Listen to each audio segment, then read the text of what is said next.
Welcome to the greatest story ever told, the Dad and Sons Podcast, the Bunny Hop Podcast. My name is George Weidman, and I'll be assisting you for the next hour or two while we talk about video games, movies, and the downward spiral of society and technology, because apparently that's what counts for entertainment these days. I am some award-winning YouTuber. What awards? George Weidman. I am Matt. Introduces himself in brackets. I'm Nice to meet you, Matt introduces himself. in brackets. I'm some award-winning podcaster who regularly helps some award-winning YouTuber. Liam introduces himself in brackets. Have I been exposed just now? Now that everyone knows that I put chunks in the outline where people introduce themselves with brackets, the show's up. There's no more magic to it. There's no more podcast magic. People are going to know the tricks behind the studio.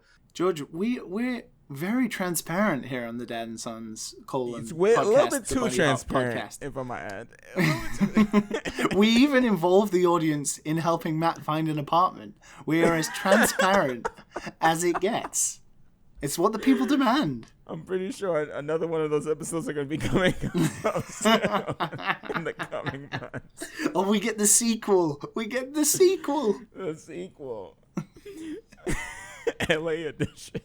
The apartment sequel featuring a second naked man. If you thought there were some, weird people in Atlanta striking weird deals for apartments, wait, I bet when you get to LA, you're gonna find some, genuine deal strikers, so to speak, wheelers and dealers.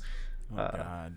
People who will offer you all sorts of favors in exchange for cheaper rent. What are you talking about, George? I don't know. I'm George Weidman. I don't know what I'm talking about. Hello. What have we been playing this week? Have we been roasting up some monsters? Can I jump in while I'm still thinking about it? sure. We got things. So I've been on a binge of a very similar genre, because we've had a week with 3 Metroidvanias, games that play like Metroid and also don't play like Metroid, and Castlevania at the same time, have come out. We've had Really? Chasm, Yay. which launched on PS4 and PlayStation Vita. We have Iconoclasts, which released earlier this year, but it came out on the Switch, It's good. Go get it. It's good. which I've been playing. And then today, Dead Cells was released out of alpha, early access, or whatever it was in, on Switch, PlayStation 4, and PC, and whatever other places. So I've been playing all 3 of them. Wow. And I think they all highlight certain things about where we are with these types of games and why we get so many of these Metroidvania roguelike things. And also something I've been thinking about procedural generation. You know, guys? You know, that hot ticket that every indie game has to have at the moment? Yeah. Procedurally generated levels and stuff. And how, for games that call themselves Metroidvanias, how doing procedural generation is like the antithesis of a Metroidvania. How do you feel about that? Well, I'll get into that later. Okay, so what's the So okay, let's is it start a with problem or just a it's weird quirk? No, I think it's a problem. So let's start with Chasm, for example, because it all sort of leads into talking about Iconoclasts, which is a game Matt has played previously and talked about on the show as well. Chasm came out, took 5 years to develop, looks really nice, has really nice presentation, has lots of nice options in it. And the big selling point of Chasm is it's like a Metroidvania, but it procedurally generates levels based on designed levels prior. Like they've crafted certain game world rules or something similar to that, where they have to have certain amounts of stuff, but then everything is procedurally generated, so every time you play the game it's different. But you actually go through the whole story, you can save the game. It isn't something like Rogue Legacy where it, changes every time you die if you choose or something like that. It stays the same and you wake up at your save point and you carry on through that. It's just that if you complete the game, the next time you play it, it will be like a different run. So the problem with this, which leads into also Dead Cells too, a little bit, is that if you're going to have a game like Metroid or Castlevania, for example, you can't do procedural generation. it's not cheating, but it makes your game way cheaper in terms of what it could be. Because just generating things and procedurally generating things based on rules means you don't have these handcrafted, level-designed experience by experienced level designers that made games like Super Metroid and Castlevania Symphony and Symphony of the Night and Dawn of Sorrow and stuff like that. These finely tuned, perfect levels that are designed for the player to experience, that have been designed by some of the best game creators imaginable for the player to experience, and then have like a procedurally generated game, which is why games like Chasm, if I'm 100% honest, are really fucking tedious. And like Chasm looks really nice. I guess with the procedural generation in place, they miss some deliberacy to their pacing. And it's not even that. It just kills all sense of like craft to it, I think. And what about like immersion and world building? Because I remember that was my favorite thing about Metroidvania growing up. It's the same thing because of the generation of rules. It isn't like games like Downwell and Spelunky where procedural generation is to challenge the player. It's to change the way the world looks to give the player a challenge. That's the whole point of those games. Whereas in a game like Chasm, where you're meant to be backtracking, and you're meant to be searching every room to look for stuff. Oh yeah, that changes everything. Backtracking through a procedural generated level probably feels really dumb sometimes. Yeah, because there's like games are meant to give you a sense of place, and you're meant to get used to things. Like randoming enemies and randoming position of them is fine. Because enemies move, characters move. That's the whole point. People move in a place. But the place that you're surrounded by is meant to feel like somewhere that you get used to. You get to know its design, so it makes you go through it faster. It makes it feel like you're learning as the player. But with procedurally generated places, one, they feel quite empty because they're procedurally generated. So sometimes it just seems like empty rooms from nothing. And the layout may be a little weird, like, why is this higher than this and this doesn't make sense. I'm like, it's a little tedious compared to like a handcrafted experience. And Dead Cells is also a little like this, but then Dead Cells has like fucking amazing combat and like really good options to customize the character, to customize the players, and has like really challenging enemies and stuff that is crafted. Like the enemies in Dead Cells are crafted and the way you progress as the character is crafted. But with Chasm, there's like none of that. There's the same enemies. Like I've played maybe 5 or 6 hours of Chasm, and like through the first 2 levels, I maybe came across 5 or 6 maximum enemy varieties, and that's it. Like the same lizard men who dive at you, the same goblins with spears, the same bats that come down. I had the same freaking complaint about Breath of the Wild, that the enemies were real generic humanoids because they gotta adapt to all sorts of weird blobby level design. But the difference is that game makes up for it in a sense of place, right? Chasm is failing on the sense of place. It's failing on the world building because you're stuck in a mine. There's like nothing going on. You're stuck in a chasm, unfortunately. And the enemies are the same enemies all the time. And because there's no like in-depth customization or like variety going on to the extent of like a game like Dead Cells, which can get away with procedural generation and also randoming enemies and stuff, it doesn't have anything that you're like kind of looking forward to. You're just going through it because you've got the game and you're just going through it. And then you compare it to a game like Iconoclasts, which has come out. It's taking Cognac 12 years to make this game or whatever. But it is a perfectly perfect crafted experience that truly is like a Metroidvania. It's perfectly paced. It gives the player new abilities and new stuff all the time at a perfect pace, and the levels and the backtracking are the type that, not to the extent of like Dark Souls when you go through a place and then it folds back in on itself and you realize where you are, and then you open like a door to a previous area and then it all interconnects and you get that sense of completion and also feel like you know the place well.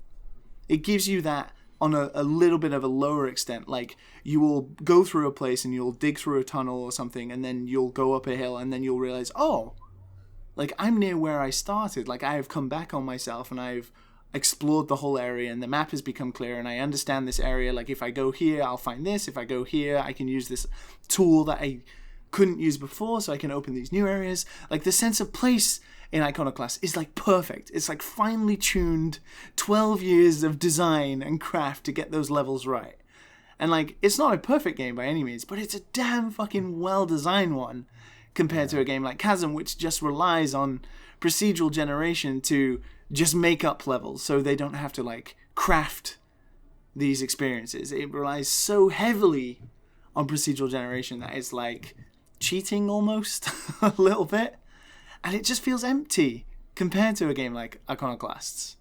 And then Dead Cells kind of just like gets away with it because it has really good other things. Like Breath of the Wild has really good world compared to its combat and its enemies. Dead Cells has a really good combat system and boss battles and enemy design and enemy variety and items and like power-ups. Like Dead Cells is winning in a different area, so that kind of makes it okay because you don't really mind because you're looking for these things.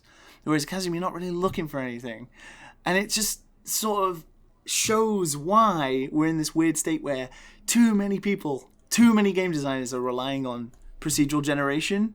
And now it's getting to the point where games like Spelunky, which used it to its advantage to craft challenging experiences, now you have game designers just using it because it's kind of the done thing, the easy thing to do right now, to create a set of rules and just procedurally generate stuff so you don't have to craft levels, which is a really, really hard thing to do.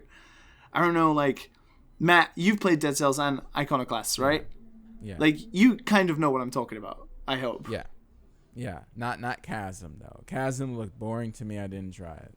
Exactly. I looked at it. I was like, nah, not my thing. God damn it, man. Back in like 2013 when I was like young and pretty, I got a super duper cheap, the cheapest plane ticket I could find to California was still something like $275, and went to my very first GDC all by myself, stayed at the youth hostel with like travelers from all across the world who didn't have money to pay on accommodations. I split a room with a bunch of strangers and ate junk food. And Chasm was one of the very first games I previewed with like a hands-on build at an event, and that was 13. It would have been early spring 2013, around March. Like less than 6 months, I think, after starting the channel. It breaks my heart to see them go through so much after so many years and their game not get like stellar recommendations. What if that happens to us someday? I just think Chasm is incredibly mediocre, and for easily avoidable reasons. Like, it's gorgeous to look at, and it plays quite nicely. I think there are some, like, if you compare it to games like Dead Cells, where Dead Cells has, like, immense game feel. Like, the controls and the way the character feels is really, really responsive. Chasm doesn't have that. Dead Cells just comes out of nowhere and steals the spotlight completely. I mean, it's been in the spotlight for a while, though. Dead Cells has been something people have been looking forward to for a long while, I think. So, it's... You know, and man, has it gone through some growing pains? 7 years. 7 years for Chasm, at least. Might have been longer than that, since that's just when I first crossed paths with it. It was 7 years, almost 7 years ago.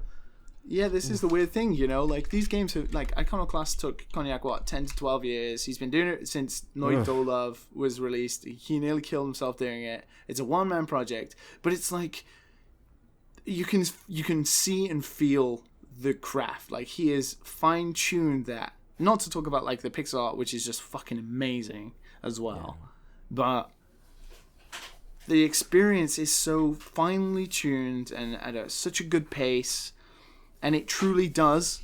Like, I don't really like the term, I don't think anyone really does, about Metroidvania, but if you describe a Metroidvania, like, I think Iconoclast is like one of the best examples of it.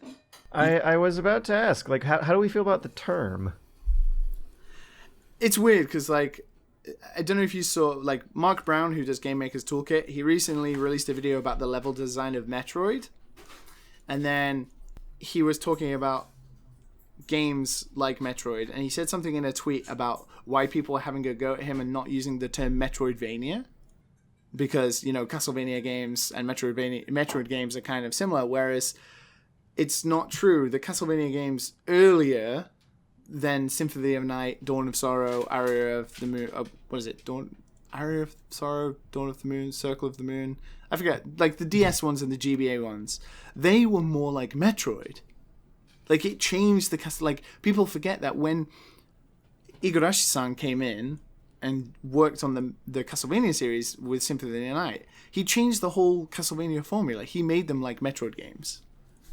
So when we talk about Metroidvania, we're talking about like the Castlevanias after Symphony of the Night.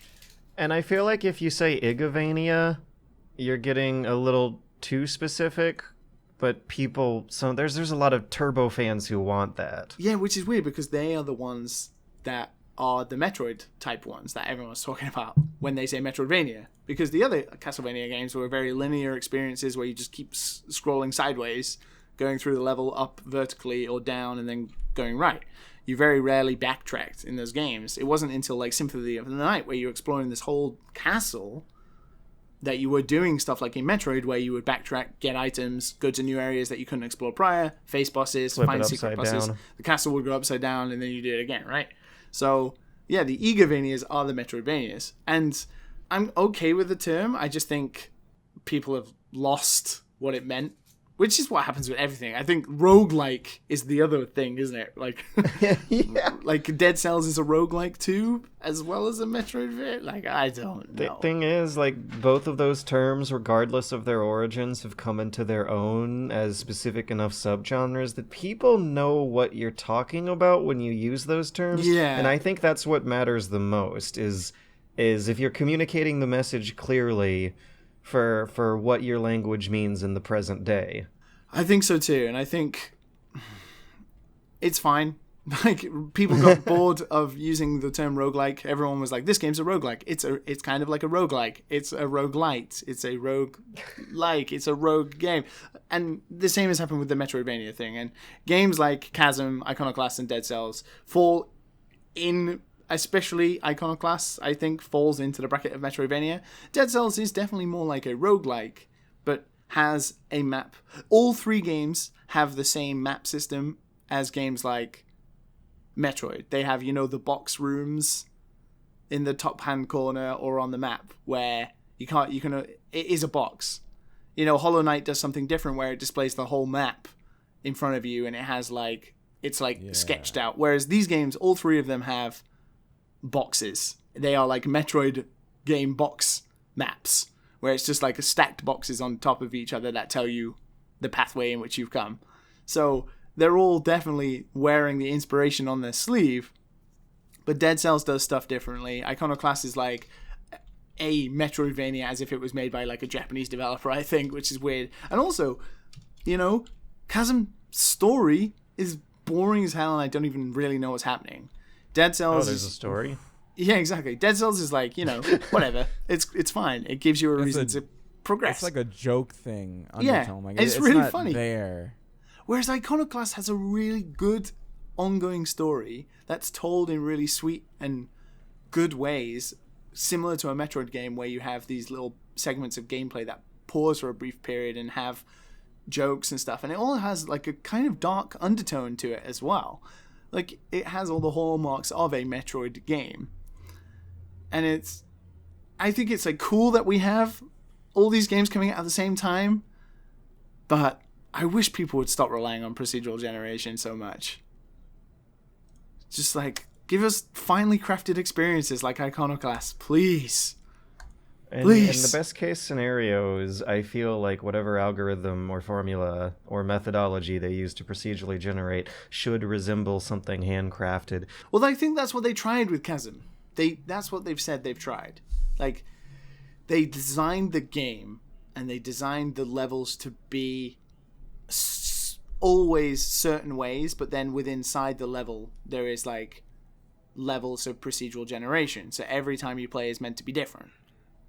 But they haven't done it well. There's very few examples I can think of so much as just like the top two most popular one. I think Minecraft and Terraria do it really well. Yeah, because those games are like different universes where you use the terrain and the terrain changes all the time, right? You could make your own level designed to like correct for it too. Yeah, and in Dead Cells, it makes sense. You die, you respawn as something different. The whole world has changed since then. You know, in games like Spelunky, you know, you're spelunking through a cave. All these caves are different. It makes sense, and it's part of the game's challenge. Even in Rogue Legacy, you know, which is one of the games that started this whole procedural generation roguelike thing, it had a reason to be there. It was part of the game's challenge. It was like, you can choose to pay the costs of the stuff you get from the enemies. It incentivizes you to attack more enemies so that you gain coins so you can save the state of the castle you're going in. But then if you die, you lose that and you have to start again, like almost like it's a new castle and a new character. There's a reason it's there, and it helps the game. In Chasm, there is no reason at all for there to be procedural generation, other than it's kind of the now an interesting thing to do. Like, there is zero reason. Like, there's no story explanation as to why the world changes all the time. You know, it doesn't add to the story. It doesn't add to the gameplay challenge whatsoever. It's the same weapons you get. It's the same enemies. I don't know why. It's just go buy Chasm. Do it. I mean, if you're playing, if like most review. of the, you know, most of these games came out on the Switch this week. If you're gonna play one of them, Iconoclasts is the one I would recommend. Then Dead Cells, and then if you're bored, play Chasm, I guess. You can play lots of other things on Chasm. Of reviews of Metroidvanias, we'll be getting into one later. But in the meantime, Matt and I actually have a funny story about procedural generation roguelikes. Oh yeah, yeah. Remember that Persistence. Procedural generation roguelike we played? Is this the segments where you guys talk about playing games together, like you're best friends, and I'm the one who's left out again? Oh, excuse me. You guys had some lonely time recording game bars, okay? Now it's time for me and George to have a little friend time, right? A little love. Okay? Matt, when's our friend time? Why does George always have to be involved? Why can't we do things? I know. Well, you go to sleep as soon as this podcast ends. I'm moving to California for a job, guys. Moving to California. Yeah. I'm moving to California for a job, and then George wanted to He do a must have little lost his fucking mind. hang out a couple times before I leave. As good friends do Yes. before big moves. We're gonna do way more hangouts this month than we have we've ever been done this yeah, year. Yeah, to make the most of it. So we're gonna be playing a lot of multiplayer games that we're Yes. probably gonna talk about on the podcast. And starting last week, we did a PSVR game called The Persistence. Yes. That's a procedurally generated roguelite. Mm-hmm. But there's some pretty interesting gimmicks behind it. The thing that had me interested from the first part was it was a PSVR game that looked decent. But as I went through the publisher's materials and in the code that I got, they mentioned a companion app. And I'm a big fan of controller gimmicks. And the companion app is a interactive map of the space station that the VR player is wandering around in. And whoever is using the companion app can open doors, they can distract enemies, screw with the lights, and also highlight objects for the player. And since the game itself is so dark and so claustrophobic in its level design, and your field of view in the VR helmet is kind of narrow, the cell phone player can also find enemies in the map and direct the player to them. Combat is very, very weighty. You can't take a lot of hits. So what Matt was doing was directing me to the enemy's backside so that I could get the easy stealth kills. And it was really, really cool being like strapped in a helmet in a dark, scary environment while a voice on the side of my ear was like, okay, now take the right corner, turn around. Wait. Okay, good. Now go. Yeah, you're on his backside. Good. It felt like a... No, I can actually just imagine it as like Matt just being like, George, fucking go! There is a couple times where that happened. There was a couple times because he was taking too long. But I took so long? In the beginning, I did not And the like George this game scream like, "Wah!" too much. It took us a while to get used to it. Yeah, but, like but I was there's in some the VR meat there. helmet first, and then George was guiding me around, and I was like, "Oh, this is okay. You know, this is a fun little game." And then George kept wanting to go at it. So when we swapped, it was like okay for the first runs. We died very early, like in the first couple of rooms, and then George wanted to do one more time. And we lasted a very long time. Yeah, we the just had learning like curve. a little rhythm going on after a while. Nice.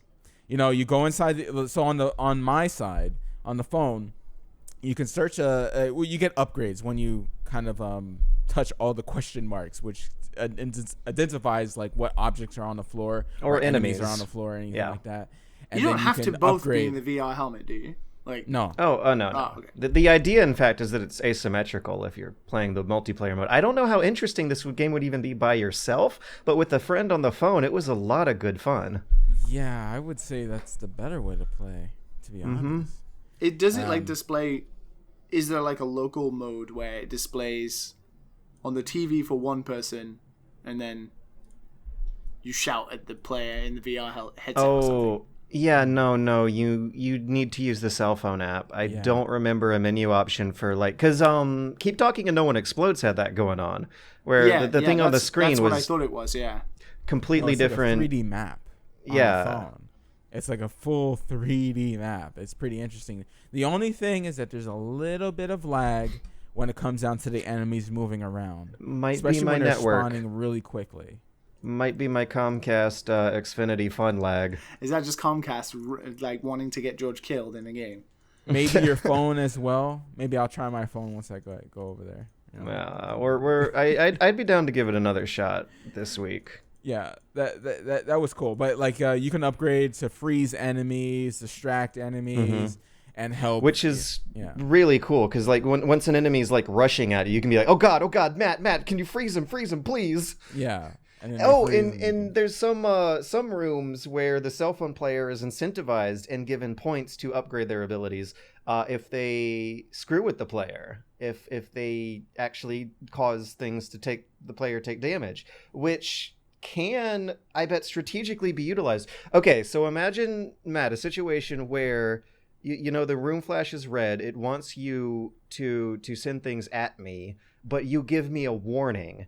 And that gives you more points to upgrade you to help me out better in the next room if it temporarily makes it challenging. And the cell phone player can like egg that on. They can be they can either completely play it by the book and be a good person, or they could just fuck around with the VR player for shits and giggles, or fuck around with the VR player for like a strategic high risk, high reward challenge bit, which I really think there's a lot there that I want to check out later. I just think you only really get that kind of meat if you have the asymmetrical cell phone companion app game going at the same time. Yeah, I can close the door while you're trying to run away. Yeah, exactly. It takes about a good 4 seconds for that door to open. The game is called the Persistence. I feel like I need to reiterate. It came out, I want to say, about Didn't it get pretty good reviews as well? Okay, if I remember. I remember a lot of like middle to high 7s, but get a friend with you on the companion app and you can probably bump that up to a good like mid 8, if not high 8. From like the hour and a half Matt and I played, at least. Yeah. Wow, booking my plane ticket to Georgia now. Oh my god. Now it's going to have to be like California, too. Oh, hey, it's sitting at a Metascore of 80 right now. That's not too bad. Matt, we'll find something. Should we touch on basketball? It was interesting. It's a fun robotic voice as the announcer. Regular human basketball, for those wondering. I saw the trailer for this. Not just actual basketball. Matt and I aren't that close yet. Yeah, you control a robot together or against each other. Each button controls a different part of the robot, and you're supposed to magnetize the basketball and then shoot it into a hoop on the opposite side generally how basketball is played, with magnets. Yeah, by regular humans. Yeah. Which you can see you control in the game. It looked a bit like FTL, where you had to keep running between things to press Yeah. the buttons. Mm-hmm. It's kind of like And it's funny. It's cute, but I don't really know if the whole thing works as solidly as the sports facade might suggest. I can't imagine people getting seriously invested in something that seems to be so very dependent on hilarious stumbles and falls and unpredictability. That's the word I'm looking for. Okay. The robot controls themselves are very, very sluggish. It's easy to lose track. In fact, I bet it's like a central gameplay mechanic to visually lose track of what points you're controlling as you run your little character through the stations. You control the character controlling a robot. So a lot of the challenge and the humor comes from the multitasking of that control scheme, but everything moves really sluggishly, unpredictably, and visually obtusely that after an hour of giggling, we just seemed to be getting frustrated with it. It looked like. It felt to me. That was the vibe I was reading in the room. Let's add a little bit of context here. Like there's times where it's really cool where Is this because you're playing you're co-op? watching like Is this why? Like Power Ranger Zoid battle, you can get under the player and then flip them over and they're on their backside. If they don't get up in time, you can make the basket, stuff like that. But we started to play online and there is only one person that was playing online. Laundry. A guy called Laundry. Laundry, because he's taken out the laundry. And let me tell you, he was the only guy, and we were two people against him, working one robot, and it was only him working his robot, and he freaking cleaned And it still us kicked our out. ass. So there is a skill ceiling there. There is a difference between good and bad players. I just don't know how high it is or how fun, which is the more important problem, it would be to get to Laundry's level. He is amazing. And now, like, look, listen. Well, we don't To even give us know. credit, we did beat him a few times, okay? It could have been, just exhausting. been a girl. We don't know. I swear it was a he- developer. wait, is the and game he was out the yet? only one playing the game Oh yeah, online. yeah. If the game is was the game out when you guys were playing? Because I know we got review Yes. codes thanks to those guys who sent it to us. But I was gonna say if no Yeah, one was online, it was just this one guy. Maybe he was the dev. It came out on the 1st. It was out for a couple of days Yeah. by the time we got to it. And it does make me a little sad that it didn't make a bigger splash. It has positive reviews on Steam, not very positive. There's only 23 of them. And you can tell it was made with like a lot of humor, a lot of love, and like even a sort of slickness to its presentation. But there's still not a whole lot there for a $5 game. I guess it does. It looks and feels like a fun $5 co-op experience, but afterwards we played the real deal instead, and boy was that a night and day difference. After Laundry was taking us to the cleaners. Yeah. went into We space. rage quit after getting beat by Laundry like 10 times in a row, even though we had the numbers advantage. And anyone who is aware of these two games and sees footage of regular human basketball is probably instantly going to think of Lovers in a Dangerous Spacetime. Another game that I did a super duper early in my career GDC preview of. It eventually came out in 2015, and I never got around to playing the final build until just now. That night, there were 3 of us in there, and it was a grand ass time. Just like in the last game I was describing, you play as a character controlling a giant robotic monstrosity thing, and in this case, it's a spaceship. So you don't have gravity. You already have more degrees of movement. Instead of controlling legs and thrusters on a giant robot that has to fight against gravity to move, you control a single thruster that you rotate around the engine, and everything's real fast and responsive. It's super duper polished. There's this really intriguing and fun to play around with upgrade system that turns your regular spaceship laser turrets into fun things like wrecking balls and trap launchers. And the aesthetics are cute and adorable, and it has a sense of humor to it. There's hostages you rescue throughout the level, and they're just called friends. There's a little counter in the corner of the screen that says, friends, you need 5 friends. You need to rescue 5 friends to advance to the next level. And the fact that they call them friends is just cute and friendly and positive and uplifting, and I highly, highly recommend it. Can't wait until we give it another go. I feel like me and the girlfriend, at least, if not me and Matt, have found a new regular co-op game to be playing for the next few weeks. And it always feels good to see that happen on day one. It's fantastic. If you want a co-op thing, that's definitely one you should try. And don't put it on casual, because casual is too easy. I remember. Yeah, we never got lower than like 1/8 of our health bar, did we? Yeah. Trust me, when you play on normal, oh my gosh, it's a different ball game. Everything has to be careful. Bumping into planets and all that, that's something you shouldn't do, or you might die. Also, it's visually elegant as well. Unlike basketball, you can keep track of what's happening on the screen. Yeah, it looks very clean. Very bold colors. It's a beautiful beautifully visually designed game in motion. We've been playing more Monster Hunter. I've fell into. You're farther than me. Yeah, you got to a point you don't. Monster Hunter. It's. So I started trying out different weapons. Why with all the exhaustive sighs?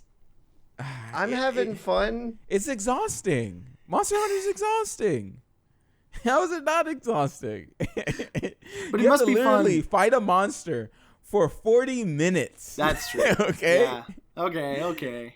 I mean, it's satisfying, but God, you have to make sure you love your weapon. Let me tell you. Supposedly, like you were saying, George, you're supposed to change your weapon. I changed mine from a hammer to a heavy bow gun, and I actually quite like it. Even though I have to farm for ammo so early on in the game, it's getting a little bit easier with new ways to get kind of ammo, but you have to farm it up, and that takes time as well. So there's more time farming, and then there's like this area where I reached that part where you should probably upgrade to a full set. You can't just get away with just upgrading whatever you have. Or forging whatever you have in the armor smith, you kind of have to grind a couple monsters out and get a full set of gear. God! And like that one set that you want really badly. Yeah, it's exhausting because you don't get those materials that first time. You have to keep. Yeah, you're doing not guaranteed. Yeah, you have to keep going for that drop. And doing that by yourself, like we're playing before release. So people who play this on release, you're probably not going to have this problem. You're going to be playing with friends. You're going to be playing with randos, whatever. They're going to have fun grinding with you. But when you're playing by yourself, and if you're planning on playing this solo, it's exhausting. It's exhausting playing by yourself. It's not quite as fun, depending on what type of player you are. But for me, I enjoy the game. Are you going to try and play some more when it's online? Say again? Are you going to try and play some more when it's online? And play some more multiplayer? Of course. Yeah, I'm pretty sure I'm going to have a drastically different experience. Yeah, I think so too. Like, I was late to recording today, so you guys grinded out some quests together, right? Yeah, it was a main quest because I was ahead in the story, so I could just join his quest. Like you would think that you could do, I'm still gonna say that is probably one of the worst things that Monster Hunter did in this release. One of the worst things. The story co-op bifurcation. Yeah. So, and I was like, George, let's do this because it sucks doing this by yourself. This is where I ended up fainting a couple times. I've actually failed the quest now. which is not a bad thing. It's just no, you failed a quest once.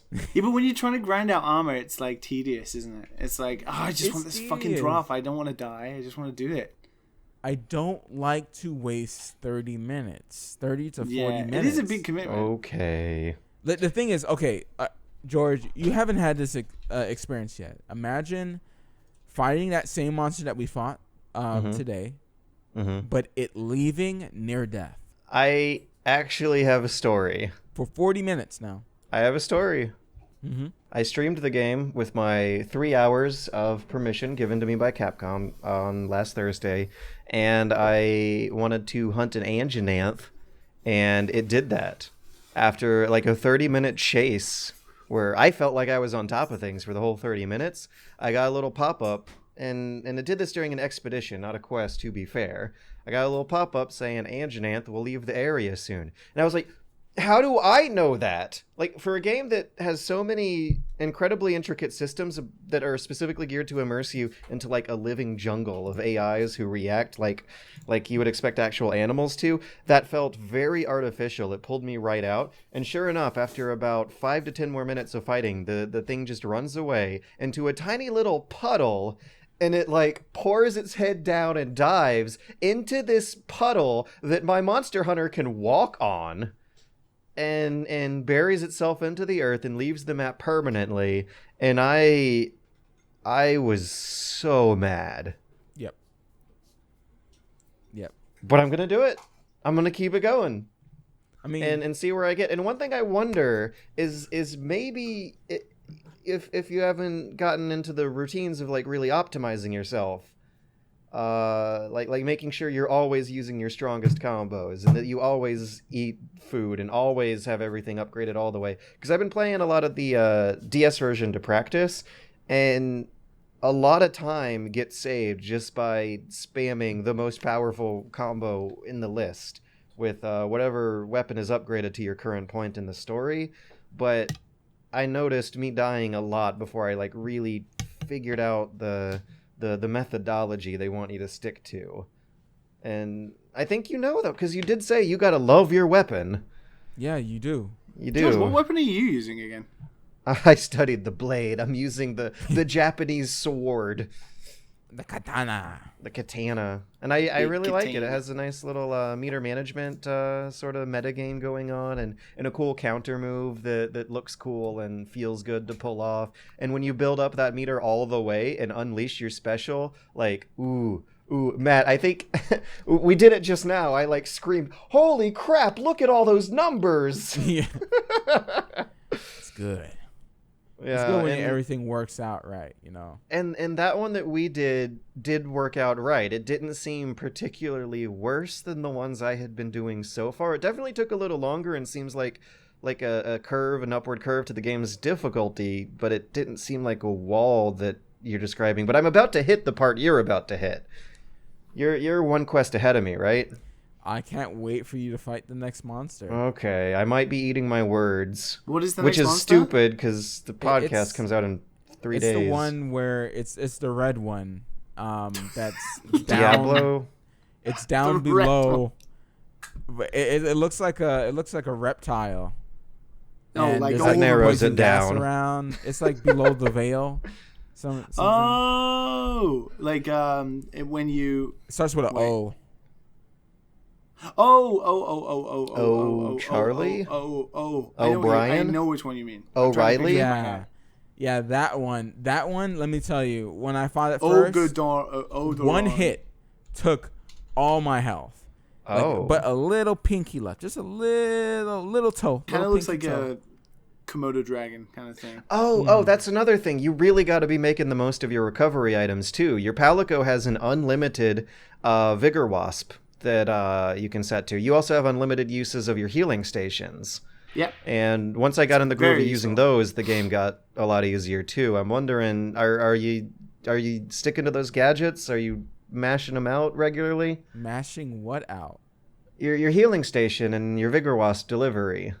Vigor Wasp, you can say to deliver one you of those? can manually, it's a gadget, it's a special gadget that you have to assign to one of your slots, and I understand you missing it because that game's menus and that game's tutorials are way more convoluted than they could be.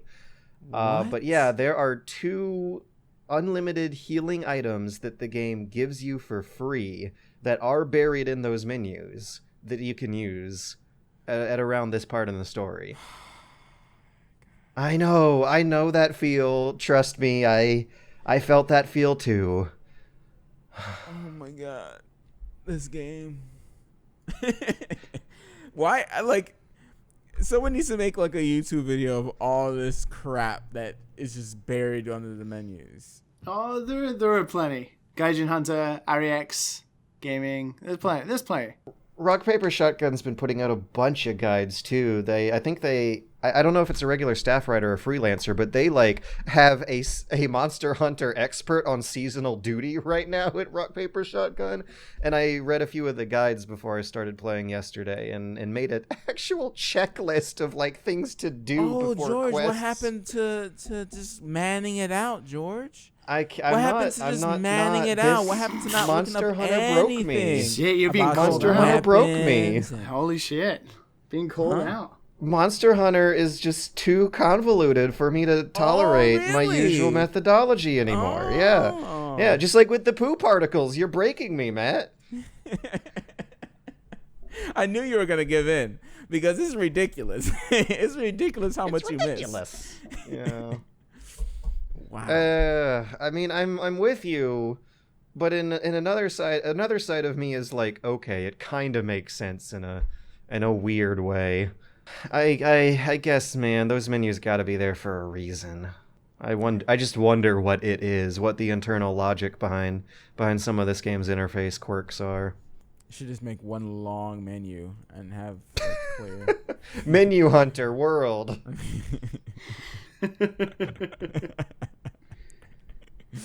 Oh, that's good. Yeah, tried really hard on that one. All right. I guess that's all Monster Hunter talk for now because we're all exhausted from playing Monster Hunter. I'm gonna beat it. Damn it! It's gonna be fun. I had fun. I slept for 3 hours and then woke up and I played Monster Hunter all night, slept for 3 hours, woke up and played Monster Hunter again minutes before we started recording. And you still didn't get to that point of the story? How? I had to go visit my mom over the weekend. I got to watch some cable TV again. I only have one thing to say about visiting my mom over the weekend and watching cable TV, and that's that there are commercials now that are just for content updates of Pokemon Go. Boom, segue. And that's I saw quite a few times while I was watching cartoons at the old folks' home, a commercial that was just like a 10 to 15 minute segment that just displayed the Pokemon Go logo, and the announcer said, "It's time to trade." And that was it. That was the whole commercial. It was a commercial just for Pokemon Go being updated to include trading, and that apparently is valuable ad space on major cable networks. Wow, what a weird time to be alive. I mean, it's making bank. I'm sure they can afford the adverts. I think it's making more I think bank now. They brought it back. Yeah, I think it's even making more money now. Because the people who are playing are like the hardcore players who would be willing to part with the cash, right? You know, when it started with the boom, it was like everyone was playing, you know, the casual people playing. Now, like the people who've stuck with it and the large user base it has are like the hardcore people. So they're going to be the most willing to give money. Did they have cash shop stuff? They always have. You could pay for a pack of 99 Pokeballs instead of walking around the city getting them yourself. Yeah. Yeah, I was wondering because they could have made a lot of money if they didn't have that before. I'm wondering what their numbers are. I saw a tweet yesterday that was like, Niantic are preparing for PvP towards the end of the year, and it's like, has that game only just got like what is the reason you actually catch the Pokemon for coming to the game? It's all collecting. all collecting, man. Yeah, as devil's advocate, it's all collecting has to some extent been a way to describe Pokemon since day one. Yeah. Oh, there you go. Yeah. Pokemon. So, Liam, you got anything else? No, I don't think so. I've been just complaining about Metroidvanias this week, and that's it. Speaking of segues, Oh, we got some complaining to do about people complaining, rightfully so, I believe, in this case, though there might be a little argument. no way. About a very, very distressing review of a very, very high quality, quote unquote, quote, quote, Metroidvania game after these messages. Oh.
Welcome back Whoa.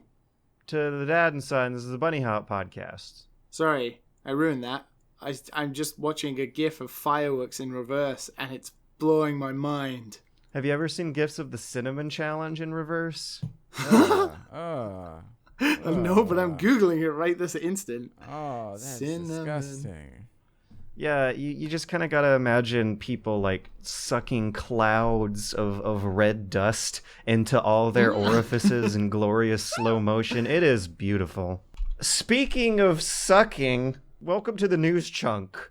Our first piece dangling off of the big news chunk this week is a controversy over alleged plagiarism done by a IGN reviewer for the Nintendo Switch review of Dead Cells.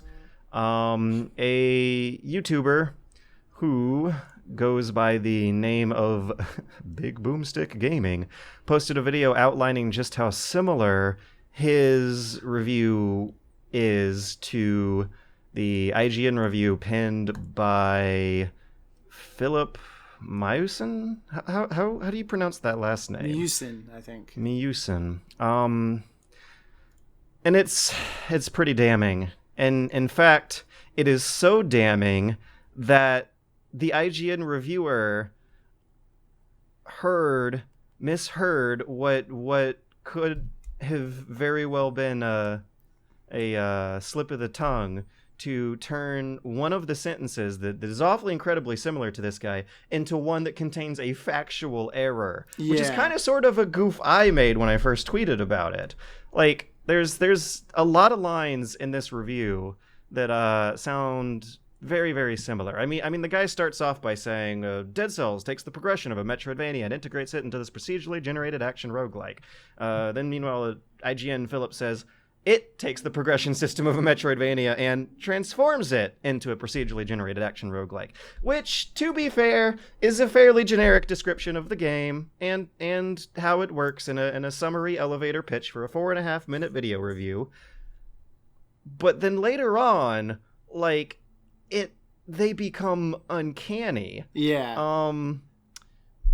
So people should watch the comparison video that Big Boomstick Gaming posted, where he side by side puts his review and their review, and it's pretty damning. But then, like, some people on Resetera posted the, like, verbatim line by line in text form, and then when you read them side by side, it's just like, dude, what the fuck were you thinking? Dead Cells only falters slightly with some repetition setting in, especially on the early areas and during longer play sessions, got turned into Dead Cells does falter slightly with some repetition, but it's only felt in its early areas and during extended play sessions. But there's like some lines in here that weirdly became worse when going through the IGN alleged plagiarism translation. Like, one of the best, I don't know if this is verbatim, I jotted it down as I was writing the video last night, but Big Boomstick Gaming says that the Dead Cells is more or less a line to the extent of one of the best representations of 2D combat out of the whole genre, that Philip turned into one of the best representations of video game combat I've ever seen. Wow, I wouldn't go that Which far. is like taking a very, very specialized, specific, narrow topic, which you're supposed to do in journalism and news writing is keep a specific focus, a narrow focus for your niche audience, and turns it into this like hyperbolic, generalized statement. Oh, this sucks, because this is exactly what they tell you not to do on like back on the high school newspaper. This is rule 0. So it's weird because I think there are a couple of levels to this. So for anyone who doesn't know, and this is the thing, a lot of people got this wrong to begin with, because this happened midday Japan for me today. So I saw it pretty much immediately as it happened. And someone posted saying that it was a freelancer for IGN, and then everyone sort of ignored it because it's like, oh, he's a freelancer, yeah, someone just copied and got the money. Who's their Nintendo editor? He's their Nintendo editor. He is the host of one of their biggest podcasts, MVC, which is a podcast I used to listen to myself when Jose Otero was the host. He's a big personality at IGN. He only joined late last year, but since he's become the host of one of their regular most listened to podcasts, and what you can clearly see is he comes from a background of video. I don't think he's ever really been writing. He's always been making videos. Like, I think how he got the job was like via doing YouTube stuff for his own channel, and has now been put under the quash of, hey, can you do this? I don't know whether it's because either he didn't plan out how long he needed to write the review. Dead Cells is a hard game, and not that you always need to finish games to review them. He should have just asked for a delay. Delaying the review would look so much better than this. This is like the one thing you do not do. You do not plagiarize. And it's surreal how... okay, as of right now, it's technically alleged, but my God, it looks plain as day. So this is kind of like he's like a beginning stage type guy. Like you don't know how to write reviews. You play the game, you have thoughts, but you can't put it into a tightly formed 5 minutes and make it make sense. And it's only So you go on less the than internet 5 and minutes. you watch other reviews and you say, oh, this guy's doing a really nice review. And it seeps into your review, but no, this guy like plagiarized. Yeah, it's hey, this guy only has 11,000 subscribers. No one will ever notice. IGN just gave him a big boost. Yeah, like that's I guess the silver lining to it. I watched his Dead Cell reviews after, and then I bought the game. So he had 25 Twitter followers yesterday. As of now, Big Boomstick Gaming's got 566. What a shitty situation. I just feel like this is gonna make my job harder, because this reflects on all of us. Yes, this is exactly what I was going to say. This is the God. problem, because there are many, many, many people out there who do not understand that games journalists are not fucking bad people who get paid to do this shit. Like, IGN is a victim, in a way, of his deceit. all those IGN personalities who get shit on a daily basis from people anyway now have this shit to deal with as well. They didn't have it bad in the first place. Yes. And now this guy's just made it worse for his own colleagues. Like, what the fuck is he doing? you can say what you will about IGN. You can fairly criticize them for all the problems of a big major media outlet having to churn content out to a regular deadline schedule with writers who cannot afford to specialize in these genres that they have to crank through content with. But for what it's worth, like, they are usually professionals. They're usually journalism graduates who have to deal with the bullshit of the business, but still, like, more often than not, do the best jobs they can with the shitty situation of this shitty industry they've been given. And then there's this. Like, this is the thing. Like, I saw some people tweet about this, and I wholeheartedly agree. Like, people are like, oh, IGN should have checked for this. This went through an editor. Like, how the fuck are IGN and an editor meant to check this? Are they meant to watch every Dead Cells review on the internet to check that this hasn't been plagiarized when they have like 50 other reviews going live this week? Like, IGN and everyone he works with has been as screwed by Philip's fuck up as, you know, Big Boomstick and everyone who read the review in the first place.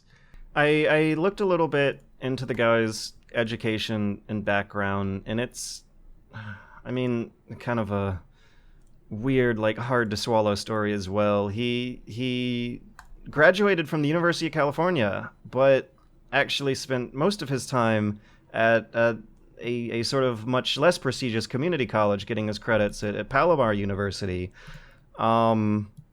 And I think graduated in 2014, got hired to IGN in 2017. He was doing marketing for a art materials company in between.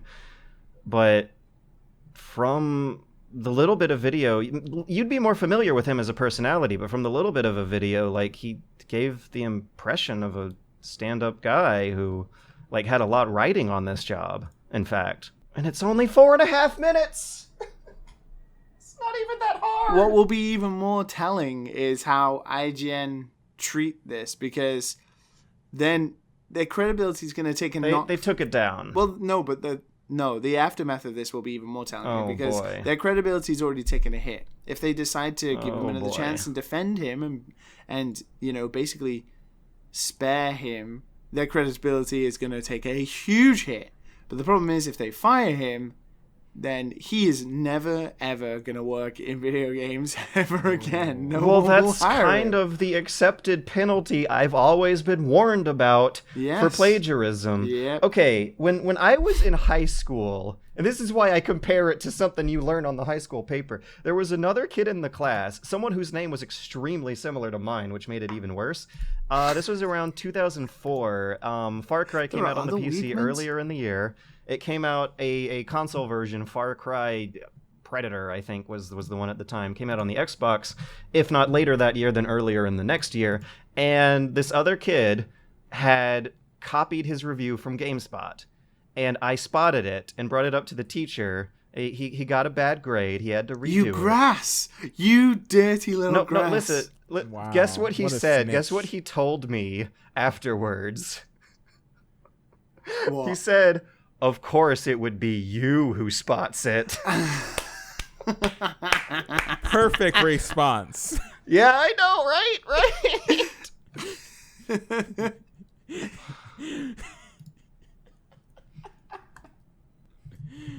Oh, that's good.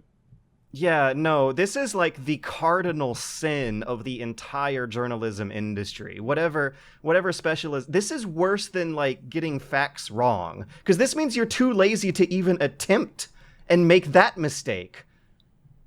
Oh man, that was really bad. It's not even like his own YouTube channel. It's IGN. It's the biggest gaming outlet and possibly, like, nerd culture outlet in the world. you're their Nintendo editor, and you're just like, I'm too lazy to review games. Too lazy to do my very cool job. For a 4.5 minute video for I think some other journalists pointed out that the code had been distributed like a good 2 weeks early, and the video was only 4.5 minutes long. Like, I wish I could do 4.5 minute long reviews. You can hammer those out fast. A word count like that. I want to say for, like, a usual 15-minute script that I do, I have 1,900 words. For 4 minutes, that would hang on, let me get my That doesn't do it calculator justice, though. I'm 4 minutes I'm not a doesn't do math that brained justice. person. But this is the 1900 thing, divided like by 15 I is feel 100 like times per minute. I feel like what has happened is the game has been too hard for him to review or for him to make any progress. That he's panicked. That's 500, 600 words. That's like 4 paragraphs. You know, I think like he's panicked. He's like, And shit, made a I'm not gonna very do this. stupid decision in the middle And of he's the made- panic. And he's made an incredibly stupid decision. Just delay. Ask the editor for a delay. It's embarrassing, but it's so much better than resorting to literal Losing plagiarism. your job. I've written a 30-minute review in 2 weeks. Like, come on. I remember when I was starting out the channel, I watched some old videos from G4. Adam Sessler did a little guide where... Oh, this is so much less insidious, even. One of Adam Sessler's advice was to not watch other people's reviews at all until you put yours out. Oh, yeah. God, yeah. But, I mean, all... Okay, yeah. Like a good 60-75% of Boomstick made it into Philip's review by the judge of the timestamps. This is like beyond... That was not an accident. He fucked up big So style. they've taken it down. They have not, as of right now, recording on August 7th, 11 a.m. Eastern, they have not, I believe, issued any statements about any further action they're going to take. But given standard practices, and the severity of this scandal, I would not be surprised if Philip does get fired, if they entirely rewrite and re-release the review under a different reporter, and just hire Boomstick. God, his review was good. Just hire him. I mean, his review was already their review. Hey, just hire him to do his review. Oh my God! Can you imagine? Holy hey man, crap. that would be a good way to own it. Yeah, that would be a good way to own it. I think. You think so? That would. It would be cute. It would be, yeah, it would be cute. I don't know if it would totally. Do you know what makes this one even more damning? Is usually, people get on the back of video game journalists for, trying to defend or trying to help or trying to like see another side to it. But not only has this been that bad that a lot of them have come out and said plagiarism is wrong, you shouldn't do this, but people have written news articles about it. There is no collusion. No one is supporting this guy. This guy is fucked. This is not a conspiracy theory. This is one person at IGN, which I guess is also another distinction that we should make. This is one person at IGN who very, very likely made a dumb decision in the middle of a dumb panic. And the unfortunate fallout of that is going to be really hard to work through. I have a feeling it's going to make my job harder. It's going to make everyone in the actual game journalism industry's job harder automatically already. I wonder if there was more. I wonder if this is not the only time this has happened. I wonder if, some of them have slid through the radar, and maybe some of the other people have done this before and told them, like, yo, just totally steal some, like, lowly guy who, has like a couple subscribers. Take his review real quick and you're good. You're solid. Well, the internet is so big, and social media has small voices be promoted that people would notice. Everything lives in an echo chamber. That kind of stuff doesn't get brushed under the carpet. It especially doesn't slip away nowadays. Recently IGN have, what's his name? Marty Sleever. He was like a big personality at IGN, and now he kind of disappeared, and then he now announced that he's leaving, and loads of people on IGN stopped following him who work there, and there's been that whole ordeal. IGN haven't been having a good time of it recently, which is a shame because there is a lot of stuff they do really well, and they have a lot of knowledgeable and interesting personalities there that now this is just gonna cause more issues. It's so funny. I think Boomstick, the guy who runs that Boomstick, has responded to this incredibly well.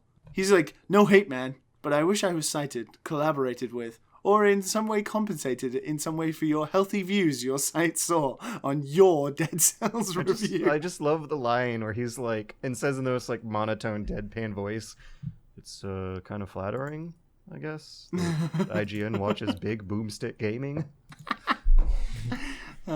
Anyway. Next story of the world progressively getting worse. Or better, I guess there's multiple perspectives to this one. Fallout 76 has been confirmed to not launch on Steam. There's no word if it ever will, but in a statement to PC Gamer when asked after their FAQ implied it, they have confirmed that the PC version for Fallout 76 for the beta and the launch versions will be available only via Bethesda.net, not Steam. And that's pretty much it. That's the whole story. However, the implications for that are really interesting and something that can be talked to for a long-ass time. And that's the viability of Steam as a platform now in 2018 after all the shit it's gone through. That's whether the trouble of a competing digital marketplace of storefronts that are trying to compete with each other and be better than one another is worth the trouble to the consumer of having to keep all these clients around, all of which put your legacy game collection in jeopardy, because there's no guarantee that these games will be playable Fallout when, 76 not is if, an when online game anyway, the stuff goes so. away. And yeah, it also paints a questionable picture about the future of Fallout releases on Steam. There is a lot to talk about. We don't have a lot of time. Let's try to quickly sum up everyone's opinion. Who feels confident enough to go first?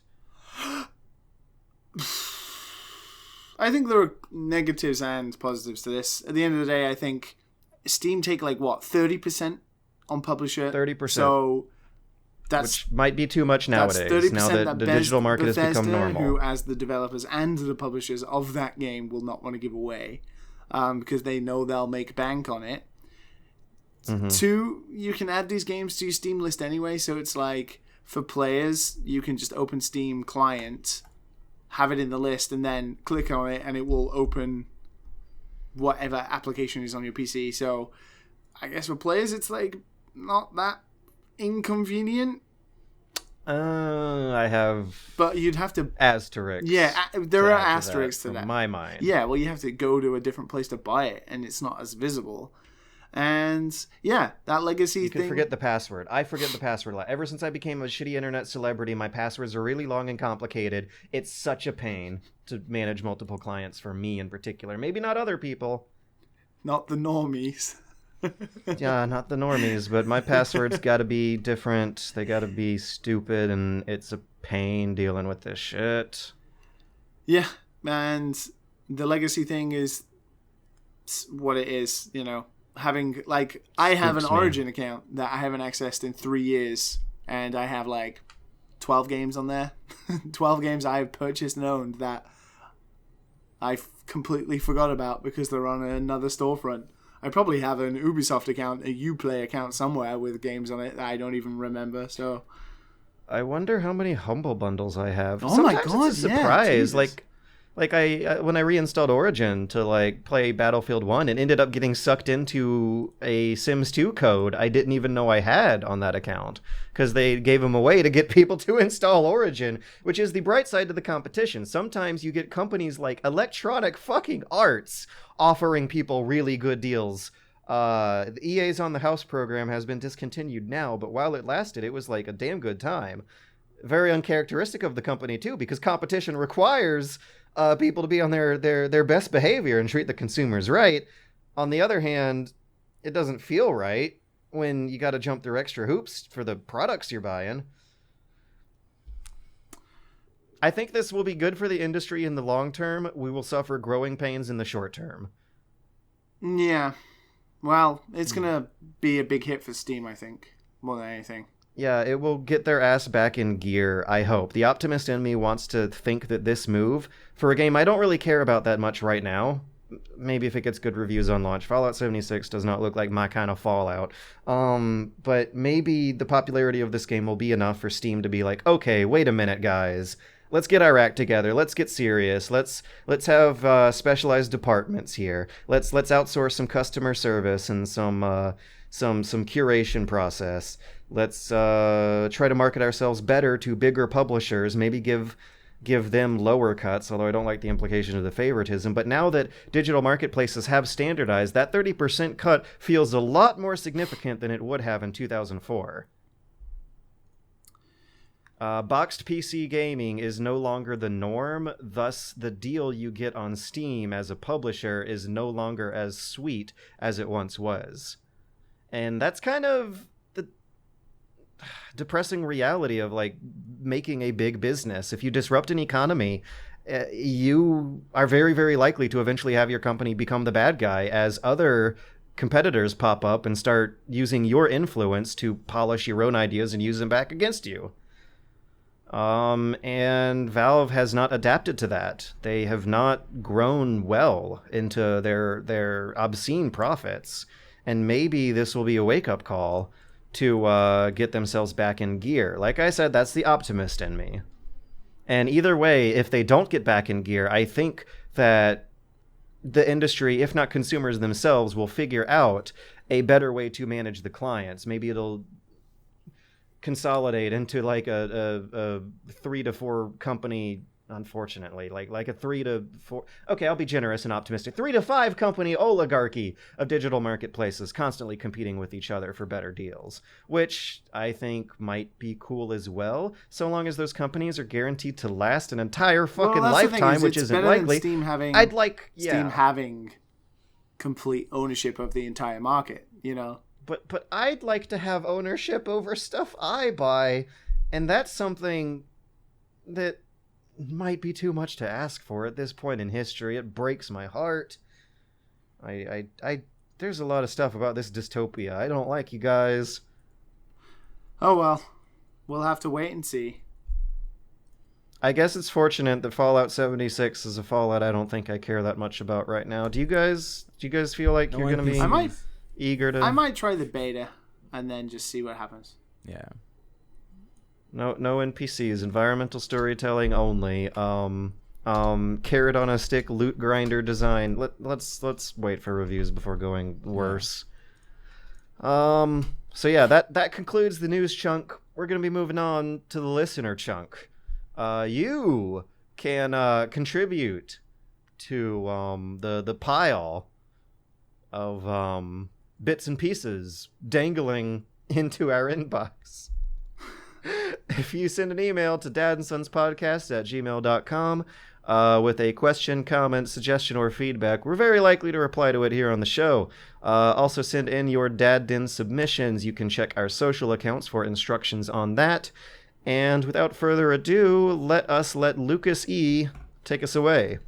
A listener by the name of Lucas E. asked, how do you feel about the saturation of the video game market influencing the way you look at new IPs and releases? I feel like everything gets so many high reviews that if I were to check on all games people tell me to play, I would be out of money and time. This leads me to be selective against everything new, and kind of came out as a hater outside of everything that is from a developer or franchise I trust. I would like to hear your opinions on that, and how you deal with the situation where people tell you to play everything, and the only way for you to know what's worth buying is checking online and eventually spoiling your experience. Ah, yes. Well, that's a little cynical. I have strong opinions about this. I have depressing opinions about this. If we go back, like rewind the clock to the PlayStation 3, Xbox 360 generation, in its prime, every year we saw the same series, the same games come out and have sequels, and we had an incredible saturation in the video game industry where we saw very little new IPs and very little in terms of interesting video games come out.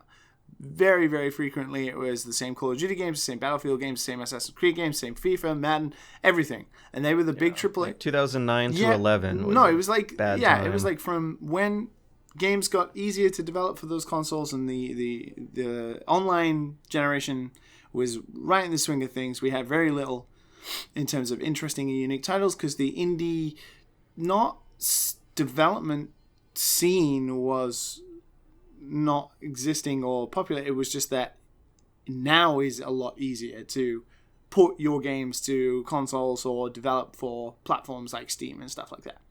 So the saturation was incredibly bad.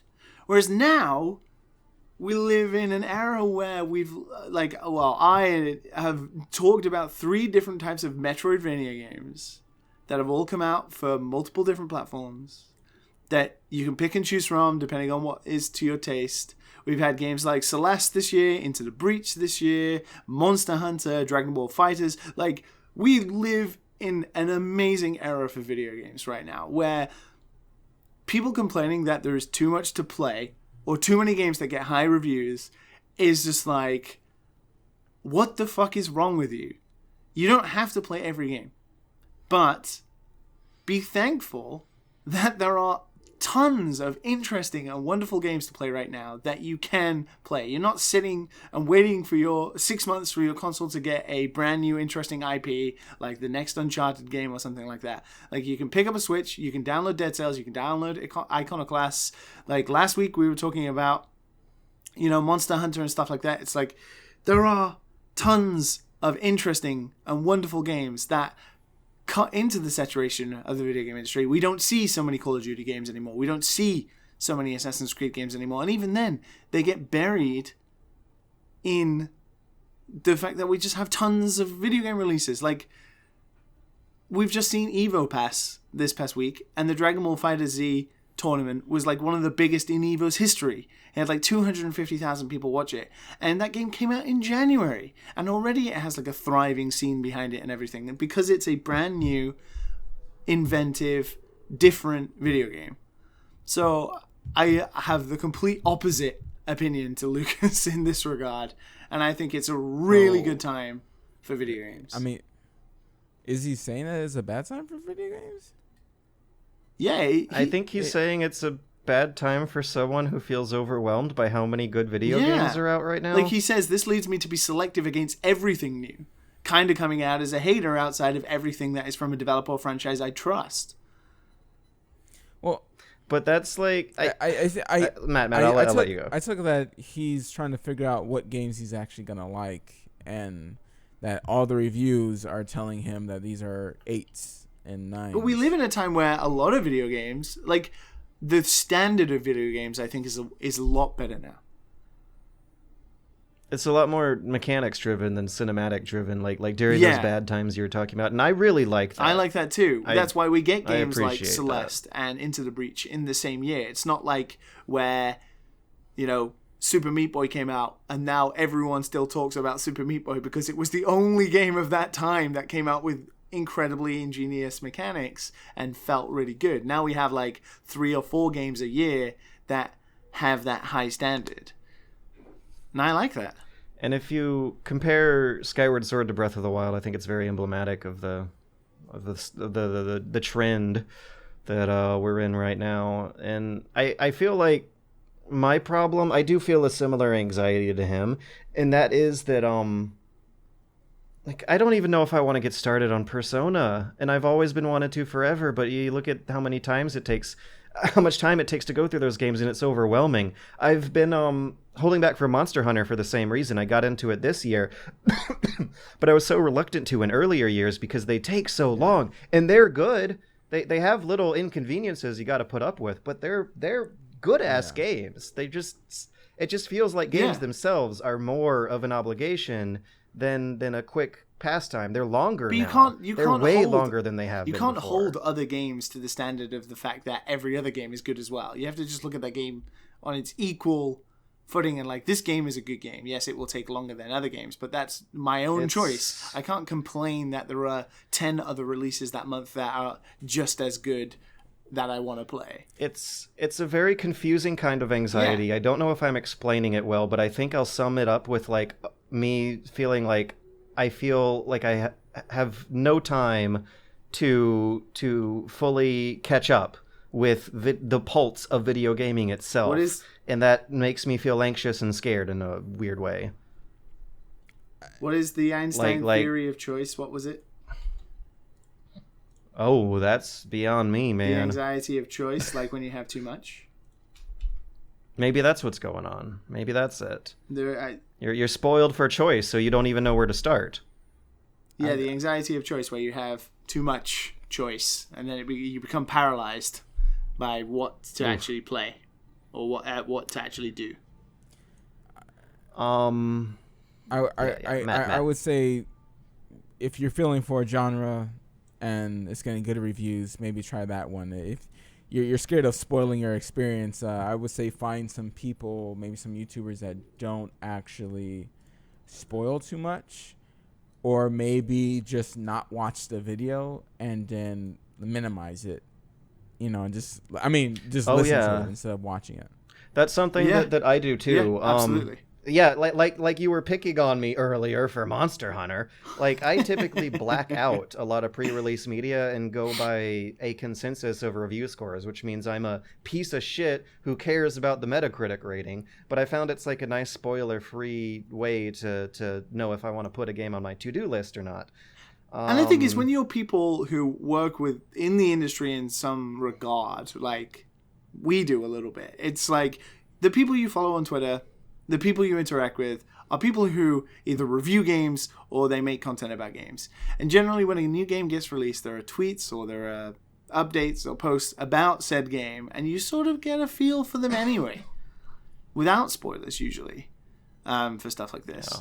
So, like, for example, this week, we've seen a ton of games come out. Dead Cells, Iconoclasts, Chasm, like the Valkyria, PC Port the of World. Valkyria Chronicles 4 demo has come out this week, and there are tons of stuff, and you generally get a feel for what is the best by what is getting the most conversation and stuff like that, or someone you really respect is like, whoa, you should check this out. And if that you new generally favor, looking tasty, it's looking real good.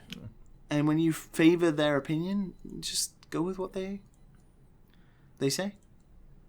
So, speaking of games that are looking tasty, Crazy Jerry Mouse got a question for us. He says, will Kojima and his game Death Stranding be the new John Romero and Daikatana? Since Kojima is somehow making his fans his bitch, I can't help but see some parallels. A genius, with all the trust in the world from their publishers, constantly praised his auteurs. It's uncanny. Not that I want the game to fail, but this enigma of a game is just not giving off the right vibe. I want it to fail. Yeah. I want it to fail? To burn to hell. Are you being a sarcastic shit boy right now? Yes. I am squinting very hard into my microphone. Across the studio. I suspect a bit of sarcasm. I just could imagine the whole game being him walking around as a male boy, and everyone just loving it, just freaking like, oh, this is the best game. Oh my god. Just freaking going nuts. I laugh, but I can see it too. I don't know if I can see it, because John Romero doesn't have as good a track record as Kojima. John Romero didn't have the time or the budget to really polish up his autorial works of art. I don't think John Romero ever thought of himself as an auteur anyway. Yeah, I mean, neither. I think the John Romero Daikatana thing, like, that just struck me as, like, a marketing gimmick, not a serious like it was a marketing gimmick authorship. That was like, hey, John Romero made Doom. Doom's pretty popular. How about now, a kick-ass game like Doom? John Romero, the kick-ass creator of it, the guy with the long hair who would crush your face in. Like, let's make the marketing. To be fair, he's got a great attitude and he's a great dude. Yeah, he's a lovely dude. But that whole marketing campaign is something that I'm sure he himself kind of regards as embarrassing. And that's the thing is, like, no one was thinking Daikatana was going to be the best fucking game of all time. It was just going to be a game that was going to kick your ass. And it's going to make you his bitch. Whereas, Kojima is in a different realm. Kojima works with, actors. He works with Hollywood producers. He is also a weirdly... Also, big difference. Unlike John Romero, Kojima actually has made us his bitch. Yeah, we've been falling for the Death Stranding vibe for years. Since 2002. We've been falling for that shit for years now. So, I don't know. I think the comparison, while technically valid and logically valid, is a bit unfounded and unfair when you look at the particulars of each individual situation.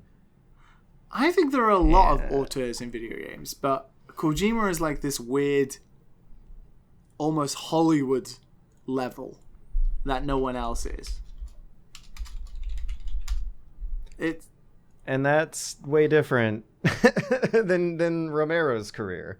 Like, that was like one of the 4 level designers who brought you Doom versus like the guy who led the entire fan base of a major, incredibly anticipated sequel, Astray, for like a good 2 to 4 game stretch with shocking twists and turns that genuinely shocked people for genuinely good games of genuinely high quality. So his track record is better there. Yeah, I don't know. I don't know if it's the same situation when you get down to the nitty-gritties. Well, there you go. There you go. There we go. Mel boy. With that, we gotta fly away. Let's fly away. Fly away. Dress shirt and tie. To Acapulco Bay. Fly to your job in Temporary California. Where we love Okay, to party. wow. We're not off the mic yet, guys. So if you'd like to follow us on No, we never say that, do we? No, we don't. Oh my God, is Matt pimping We the just show? tell people to email us. That's the first time Matt's ever. Check us out on the Twitters. Matt at Matt Visual, repping his Matt@matt.com. repping so his long. 1 tweet a month quota. Oh my God, I really do need to tweet more, don't I? Matt and his 1 tweet a year quota. Oh my God. You can find Stream George. Monster Hunter. People will watch it. You can find George streaming Monster Hunter for 3 hours exactly before Capcom's FBI kicks his door down at Super Bunny Hop on Twitter. That's true, I guess. And you can find me taking credit for George's videos on the internet at LiamBME. And I won't mind that at all, because you deserve it. No, it was all you, man. High five across the internet, across the studio. Whoa. I'm in there late. There we go. Matt, get out of here. Hey. No, stay, have a party, play some to work. regular human basketball. He used to go to work, George. Jesus.